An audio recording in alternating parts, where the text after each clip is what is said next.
2부 훈련은 실전처럼, 실전은 훈련처럼. 구급 서비스의 끝은 2020년 1월 경기 남부 권역외상센터장 이국정 교수가 뉴스에 등장했다. 요지는 센터 장직을 내려놓겠다는 것이다.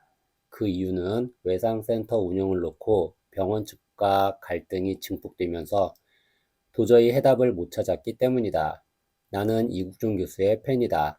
그가 나오는 인터뷰와 강연을 거의 찾아봤고 그가 집필한 골든아워도 여러 차례 정독했다.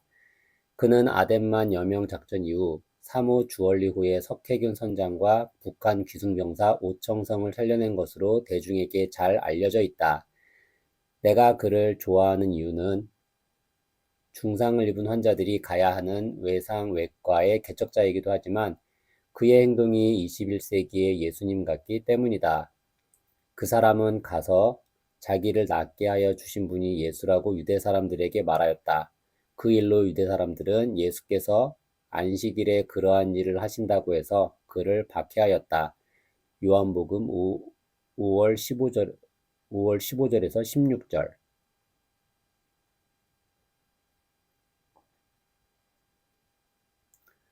초임 발령지에서 절단 사고로 출동한 구급대원이 들려준 안타까운 이야기가 떠올랐다.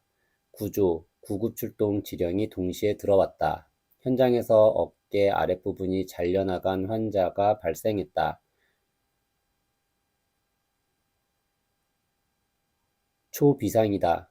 현장에 도착해보니 20대 후반으로 보이는 청년이 탈진한 듯 컨베이어 벨트 근처에 누워 있었고 그의 한쪽 팔은 보이지 않았다고 한다.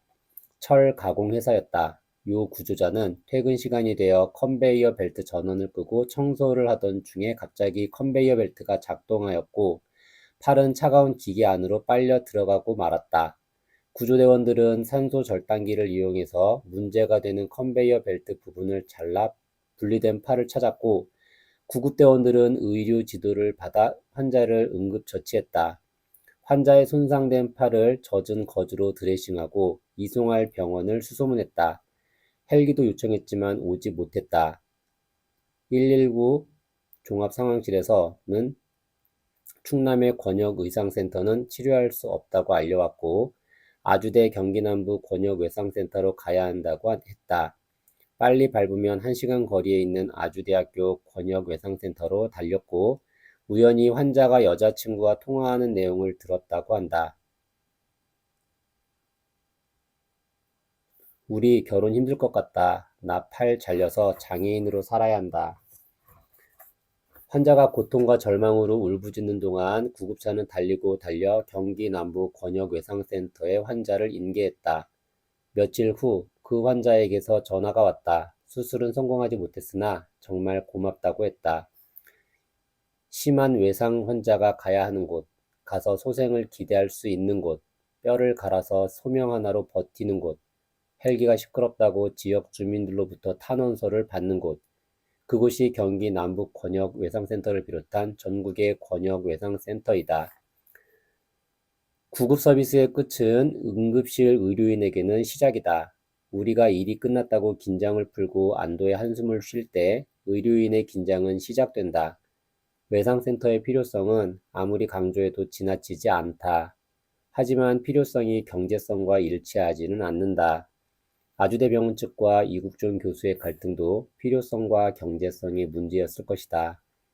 경제성이 낮지만 전체의 공익성이 우선할 때 정부나 지방자치단체에서 그 문제를 해결해야 한다. 이명훈 인하대 경제학과 교수가 한 말이다. 이국종 교수는 자신이 품은 의사로서의 사명감과 이익 창출을 목표로 하는 회사이기도 한 병원 운영의 간격을 좁히려고 노력했다. 하지만 그 간격은 너무나 멀었다. 세월이 흐르면 좁혀지려나? 아니, 이런 아이러니한 것은 결코 안전할 수 없는 몇 사람의 희생으로 많은 사람의 안전이 지속된다는 것이다. 내가 누리고 있는 편안함과 안녕은 100% 내가 노력해서 된 것이 아니다. 너무 아픈 사랑은 사랑이 아니었음을. 야간 근무 시간이다. 어떤 중년 남성이 머쓱한 표정으로 센터 문을 열고 들어왔다. 우리는 대부분 전화 신고에 의해 출동하지만 가끔 이렇게 찾아오는 주민도 있다. 손을 보여주시더니 반지를 빼달라고 했다. 몇 시간 전부터 반지를 낀 손가락이 너무 아프다는 것이다. 일단 비파괴 방법으로 접근해 보기로 했다. 비눗물과 기름, 차가운 물로 붓기 빼기 등 여러 가지 방법으로 시도해 보았지만 반지는 뼈 마디에서 중간 마디로 탈출하지 못했다. 첫 마디에서 중간 마디로 탈출하지 못했다. 비파괴로 접근한 이유는 분명 반지에 많은 추억이 있을 것이라 생각했기 때문이다. 하지만 잘 빠지지 않아서 동의 후에 반지를 절단하기로 했다. 케이블 타이를 반지와 손가락 사이에 대고 반지를 니퍼로 자르려 했으나 어려웠다. 반지가 너무 두꺼웠기 때문이다. 결국에는 전동식 반지 절단기를 이용해서 반지를 절단했다. 그분은 긴 한숨을 내쉬었다. 혹시나 해서 반지에 사연이 있는지 조심스럽게 여쭈어봤다. 이거 얼마나 끼고 계셨어요? 20년이요. 결혼하고 한 번도 안 뺐는데 최근에 살이 쪘나 봐요. 정호승 시인의 반지의 의미라는 시에서는 반지를 끼고 있으면 처음과 같이 영원할 수 있다고 이야기한다. 즉, 결혼 후부터 부부가 되더라도 반지를 보면 서로 사랑을 약속할 때의 그 풋풋함과 설렘이 생각난다는 것이다. 또 반지는 구속과 적금 금지의 의미가 있다. 반지를 낀 사람은 애인이 있다는 뜻이다. 하지만 그 반지 때문에 몸이 아프다면, 상처가 된다면 그것은 사랑이 아닐 수 있다. 그냥 반지를 없애면 된다. 새벽 3시쯤 출동벨이 울렸다. 자살소동이었다. 119 종합상황실로부터 무전이 왔다. 도착 후 공기 안전벨트를 전개하시기 바랍니다. 기동성 좋은 구급차가 먼저 현장에 도착했다. 주차하고 있는 동안 먼저 뛰어 올라간 김 반장은 옥상에서 떨고 있는 요 구조자를 발견했고 그를 안정시켰다. 때마침 경찰도 왔다. 요 구조자는 20대 초반의 앳된 청년이었다. 경찰은 청년에게 물었다. 왜 자살하려고 했어요? 청년은 말이 없었다. 재차 물으니까 가까스로 입을 열었다. 1,000만 원 빚 때문에 그랬습니다. 어쩌다 빚을 지게 되었는데요. 사설 토토를 했어요. 나중에 벌어서 갚으면 되잖아요. 바쁘게 일을 하다 보면 이겨낼 수 있을 겁니다. 그러나 청년은 갑자기 울컥이면서 생각지도 못한 대답을 했다. 도저히 못 끊겠어요. 축구를 너무 사랑해서 내가 좋아하는 팀에게 한 푼, 두 푼 돈을 벌기 시작했어요. 그런데 그것이 걷잡을 수 없이 커졌어요. 순간 정적이 흘렀다. 1,000만 원의 빚보다 무서운 것은 너무 아픈 사랑이었고, 거칠게 말하면 도박 중독이었다. 유명인들이 도박에 매장당하는 이유, 손을 자르면 발로 화투를 치는 이유, 강원랜드 갔다가 타고 온 차까지 저당 잡힌 이유, 모두 도박 중독 때문이다. 왜 도박 중독에 빠지게 되는 것일까? 승부에서 이길 경우 발생하는 쾌감, 돈을 잃어도 언젠가 만회할 수 있다는 환상, 결과를 기다리는 동안에 뿜어져 나오는 도파민이 도박 중독으로 이끈다. 그러면서 자신도 모르게 점점 더 깊은 늪에 빠진다. 늪에서 빠져나오기 위해서 요즘은 중독자끼리 인터넷 모임을 결성하기도 하고 약물 치료를 받기도 한다. 결국 그 청년은 도박 심리 치료를 받기로 했다. 그 자살 소동의 표면적인 이유는 1,000만 원의 빚이었지만 내면적으로는 자신을 도와달라는 절박한 신호였던 것 같다. 그에게 가수 김광석의 노래를 들려주고 싶다. 너무 아픈 사랑은 사랑이 아니었음을. 왜 죽지도 못하게 해? 가스 냄새가 너무 심하다는 신고가 들어왔다. 센터와 꽤 가까운 아파트였다. 구급차를 몰고 5분도 채 되지 않아 현장에 도착했다. 4층이었는데 엘리베이터 문을 열자마자 가스 냄새가 코를 찔렀다. 불안한 마음이 엄습했다. 나의 심장 박동도 빨라지고 있었다. 다행히 아파트 출입문은 쉽게 개방했다. 복도에서 집으로 들어가는 가스 밸브도 잠갔다. 안으로 들어가 보니 화분이 엎질러져 있었고 가전제품도 다 쓰러져 있었다. 시선을 멀리 보니 거실에는 한 남성이 엎드려 있었다. 주방 쪽으로 눈을 돌리니 도시가스 호스가 잘려져 있었다. 의도적인 사고로 보였다. 만약 축적된 도시가스가 자그마한 불씨를 만났다면 그 집은 흔적도 없이 폭발을 되었을 것이다. 전체 환기를 시키는 동시에 남성에게 접근했다. 경험상 남성은 이미 사후 강직이 일어났을 것 같았다. 사흘 전이 설날이었다. 설날 전후로 자살 사고가 잦다. 우반장은 환자 상태를 확인하기 위해서 검지와 중지를 목 동맥에 갖다 댔다. 그러자 갑자기 기침과 함께 그 남성은 목을 잡고 깨어났다. 절망적인 상황을 예측했는데 다행히 예상이 빗나갔다. 얼굴은 찡그리고 있었지만 호남형의 얼굴에 눈빛이 살아있음을 느낄 수 있었다. 도시가스. 도시가스는 액화 천연가스, 이하 LNG이다. 천연가스 NG의 밀도는 약 0.6kg으로 공기보다 가볍다. 그래서 도시가스를 틀어놓으면 그 가스는 위쪽인 천장으로 이동하게 된다. 그리고 집 내부와 외부가 완전히 밀폐되지 않은 이상 가스는 집 밖으로 새어나가고 실내 아래쪽에는 희박하지만 공기가 있어서 질식사까지는 일어나지 않은 것으로 추정된다. 40대 혈기왕성한 남성은 말했다. 죽으려고 했는데 죽지도 못하게 하네. 오늘 나 죽을 거니까 이렇게 살려봤자 소용없어요. 왜 이렇게 많이 왔어요? 그냥 가세요. 제발. 사정은 잘 모르겠으나 우반장은 환자를 평가하기 위해 대화를 시도했다. 혈액 안에 도시가스에 속한 독성 물질이 많이 녹아 들어갔는지 모르는 겁니다. 자꾸 기침하시잖아요. 혈액 검사를 받아보셔야 되니 병원에 가셔야 됩니다. 몇 번의 옥신각신 끝에 그 남성은 결국 응급실에 가기로 했다. 구급차 안에서 환자의 상황을 알기 위해 진행하는 병력 평가와 환자 평가에 관한 질문 이외에 오늘 죽어버릴 거라는 환자 앞에 어떤 말도 붙이기 쉽지 않았다. 병원에 도착해 환자를 인계하고 센터로 돌아와 점심을 먹었다. 또 다른 구급 출동을 마치고 돌아오는 길에 ABL 단말기에 자살 소동 출동 지령이 접수되었다. 그런데 또 그 아파트가 아닌가? 현장에 도착해보니 아까 이송한 그 남성이 또 자살하려고 몸부림을 치고 있었다. 이번에는 아파트에서 뛰어내리겠다고 하고 있었다. 한 팀은 지상에서 공기 안전매트를 펴고 한 팀은 아파트로 들어가 요 구조자를 진정시켰다. 그의 행동을 유심히 관찰하니 자살 소동으로 보였다. 실제로 자살할 것 같지는 않았다. 하지만 자살 시도자의 자살률은 일반인의 약 25배로 알려져 있어 예의주시해야 한다. 경찰관은 경찰직무집행법 4조에 근거하여 자살 시도자를 경찰서에서 보호할 수 있다. 경찰은 가지 않으려고 버티는 그 남성을 경찰차에 태웠다. 자살은 전체 사망 원인의 5순위이다. 10대부터 30대까지는 남녀 상관없이 사망 원인 1위가 자살이다.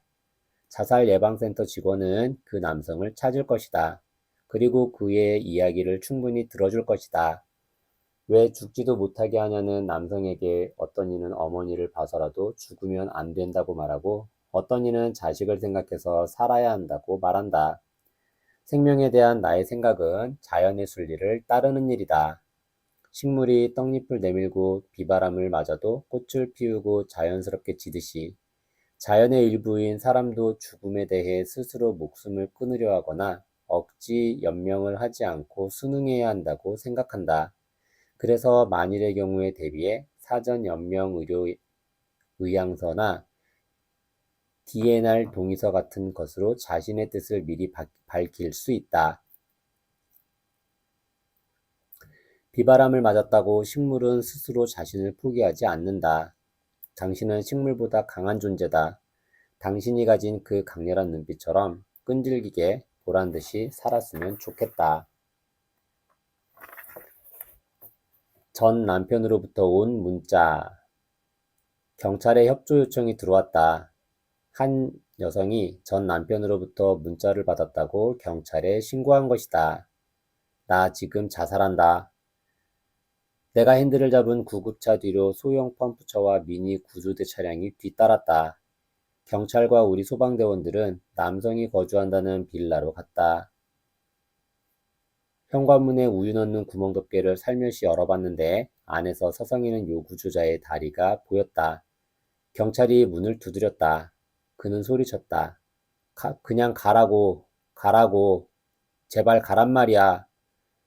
요구조자의 목소리는 등을 세운 고양이처럼 날이 서 있었다.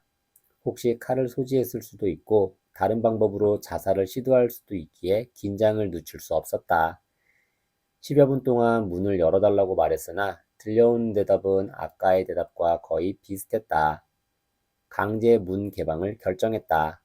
구조대원은 문을 개방하고 경찰은 테이저건으로 만일의 사태를 대비했으며 구급대원은 심폐소생술 가방을 손에 들고 있었다.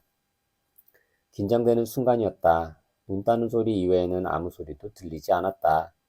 출입문을 열었다. 번개탄 냄새가 코를 찔렀다. 집 안으로 한 발 한 발 들어갔다. 어떻게 된 일인가? 남성은 화장실에도 안방에도 없었다. 그런데 창문이 열려 쌩쌩 바람이 들어오고 있었다. 뛰어내린 것이다. 3층에서 옆 건물 1층 옥상으로 뛰어내린 것이다. 1층으로 재빨리 뛰어내려갔으나 그는 보이지 않았다. 옆 건물로 뛰어가서 사람들에게 혹시 무슨 소리 들리지 않았냐고 물어봤다. 쿵 하는 소리는 들었는데 대수롭지 않게 생각했다고 한다. 경찰은 위치 추적을 통해서 요 구조자의 현재 위치를 공유했다. 다행히도 그는 스마트폰을 소지했고 위치 모드도 켜져 있었다.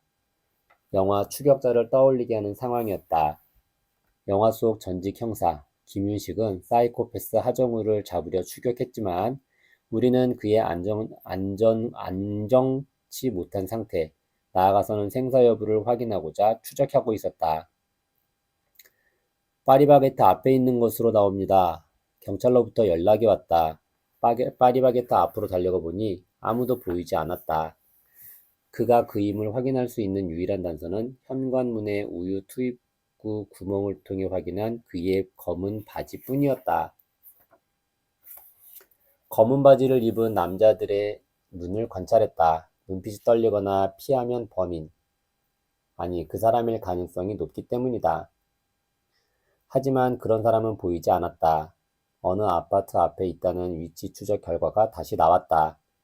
그곳으로 이동해 근처를 전부 뒤졌으나 검은 바지의 남자는 보이지 않았다.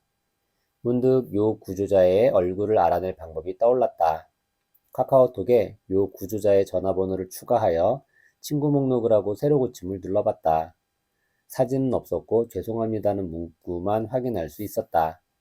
1시간쯤 지났을까? 요 구조자의 전화기가 꺼져서 위치 추적 방법으로는 더 이상 찾을 수 없다는 연락을 받았다.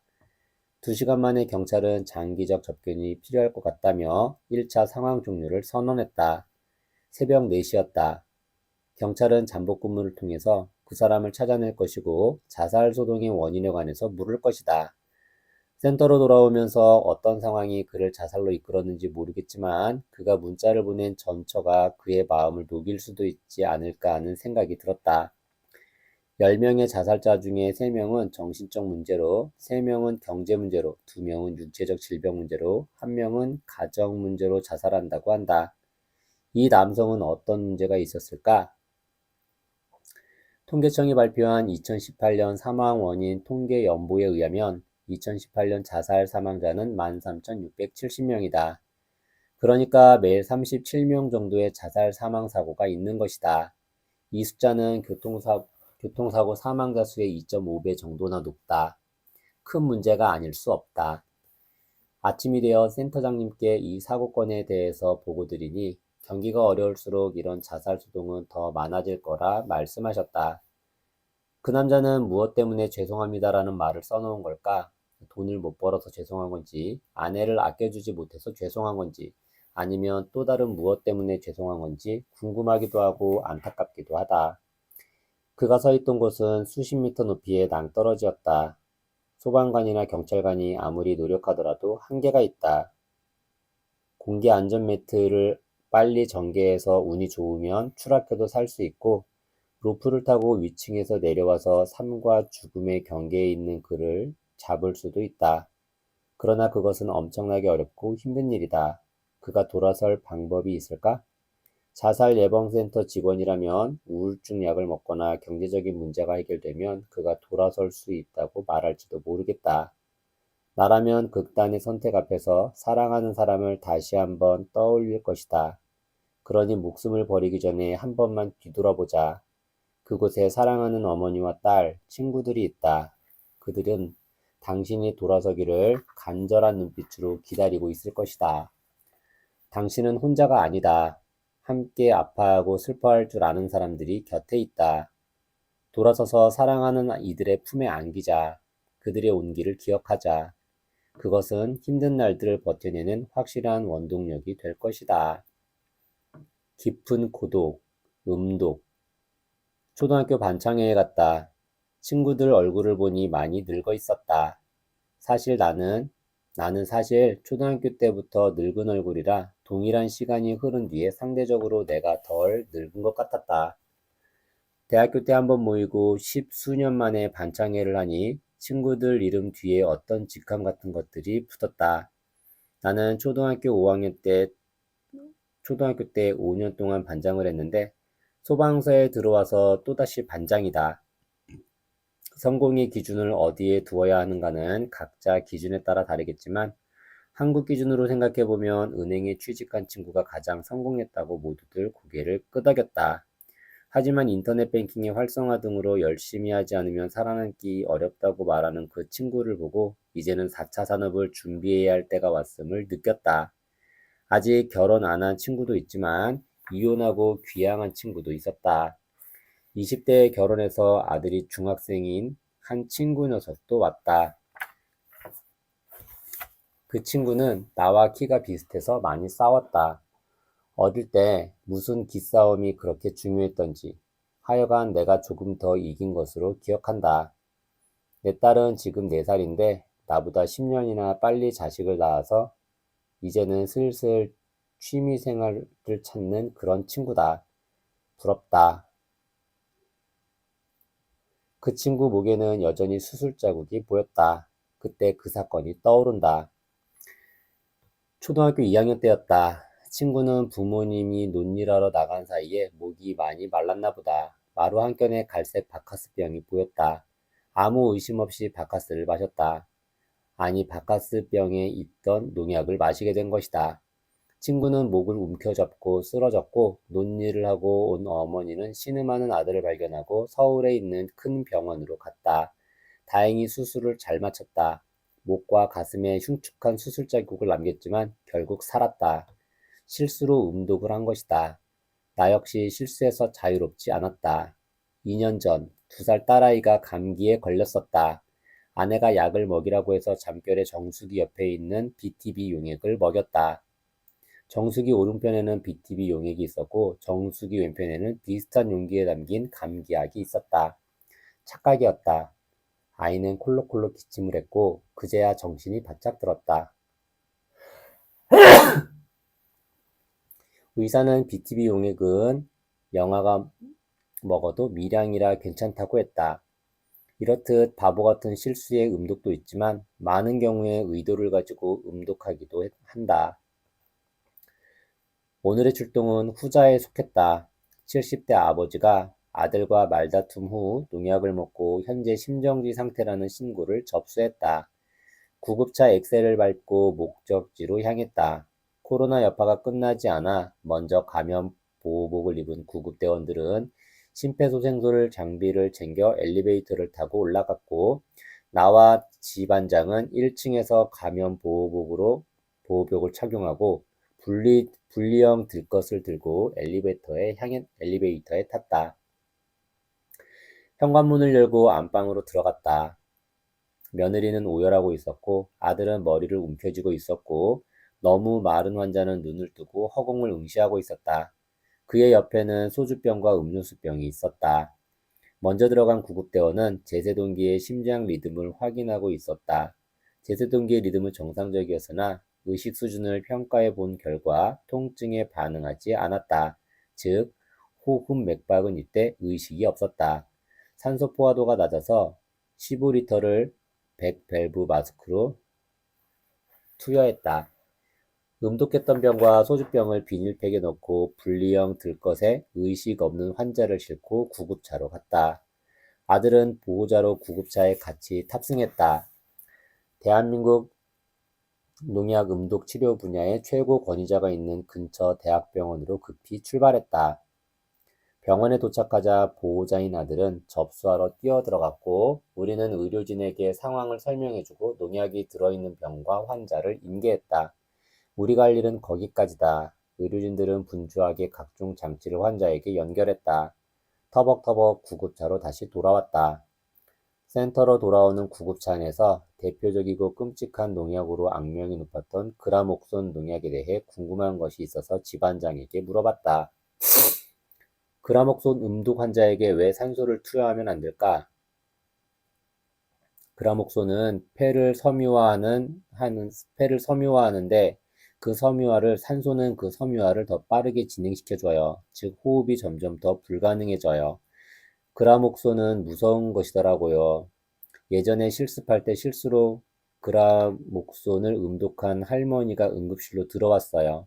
그런데 응급실 전체에 생선 썩는 듯한 퀴퀴한 냄새가 응급실에 퍼지더라고요.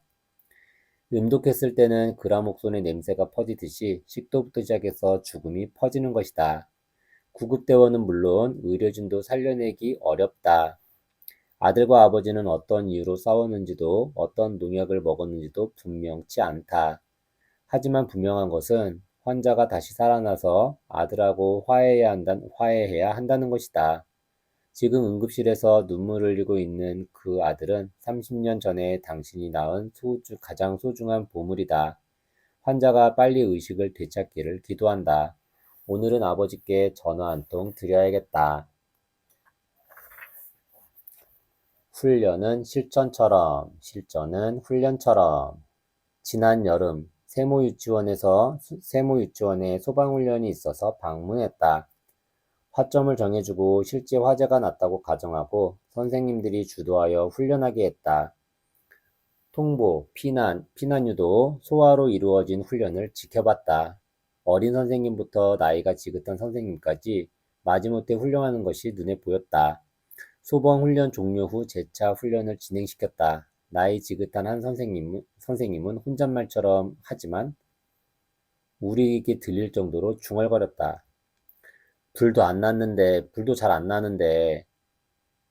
불도 잘 안 나는데 뭘 이렇게 깐깐하게 해야 하는가가 생략되어 있는 것 같았다. 올해 우리 센터 100여 군데 훈련 대상 중에 10% 정도의 관계인들은 이렇듯 비협조적이다. 훈련을 등한시하면 섭섭함과 동시에 안타까운 감정이 든다. 소방법은 어렵게 국회를 통과하여 법으로 만들어졌고 우리는 그 법을 실행하는 소방관이기 때문이다.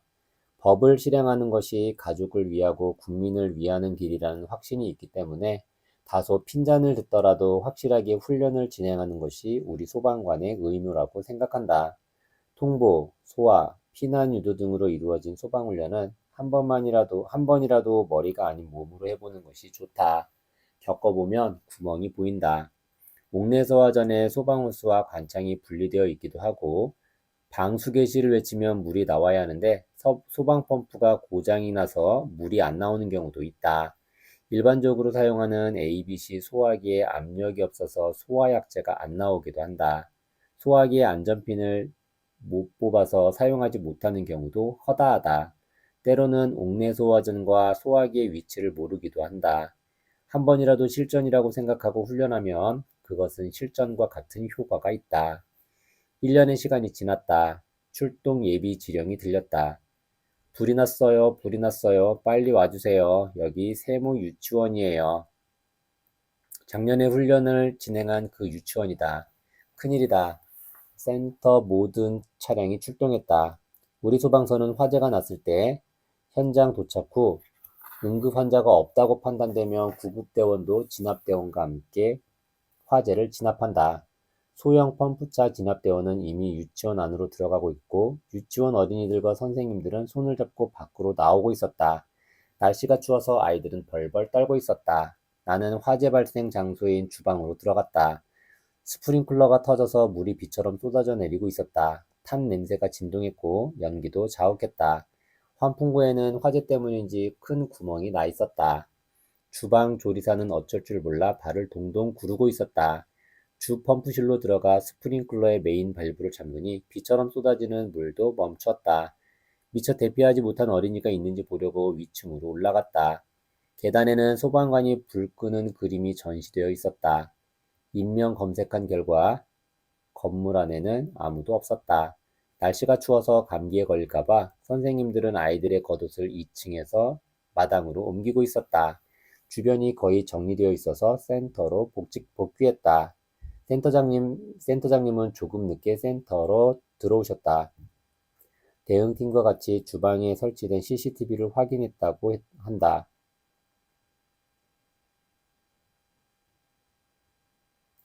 화재는 아주 단순히 시작되었다. 후라이팬에 기름을 두르고 볶음 요리를 하던 중이었다.